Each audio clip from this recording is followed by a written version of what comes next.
Thanks for joining me inside the lavish SkyBox. Don't forget, you can catch the groove Monday through Friday from 7 to 10 p.m. on News Talk 1450 WOL in D.C. and WOLDCnews.com on the World Wide Web. You'll forgive me, but we all are basking in the glow right now of Christmas coming early in Wizard Nation. That's right, the Washington Wizards with the #1 pick in the NBA draft after a season that saw their superstar and $100 million all-star, one Gilbert Arenas, be excommunicated for a penchant for bringing guns into the locker room. An embarrassing fiasco that really set the franchise back. But alas, Ted Leonsis takes over. The internet magnate from AOL.com, who helped to rebuild the Washington Capitals franchise, now has his thumb on the Wizards.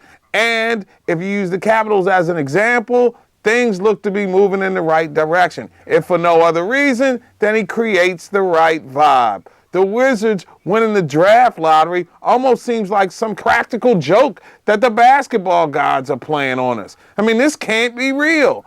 Maybe it's me, but I still have visions of the days of Kenny Green being selected over Karl Malone. And then there was that Kwame Brown thing. You know, great name for a potential mayoral candidate.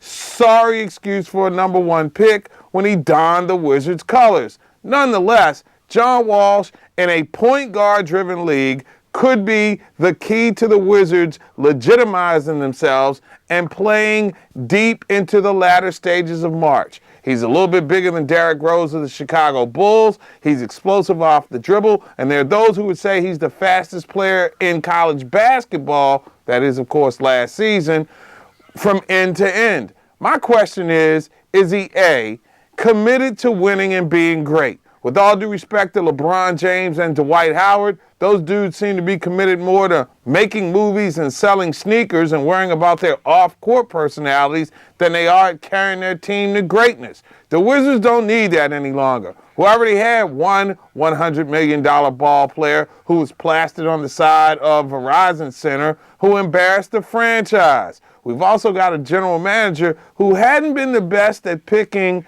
first-round draft choices since he took the reins. Can you say Alexei Pesharov?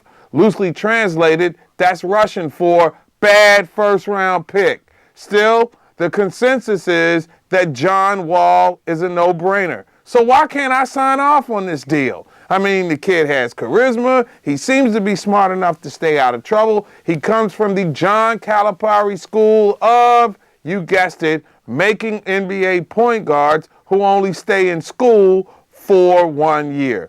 Bottom line is this. I ain't hating. I'm just saying, John Wall is supposed to be great.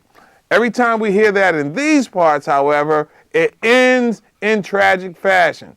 I long for the day where instead of talking about who we're going to select in the draft, that we're playing meaningful games deep into May.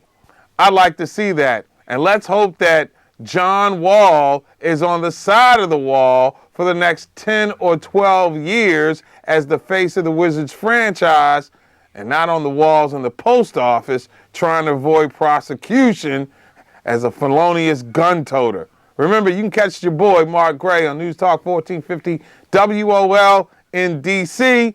and WOLDCnews.com 24/7, 365 on a computer terminal near you. Holla back now, you hear?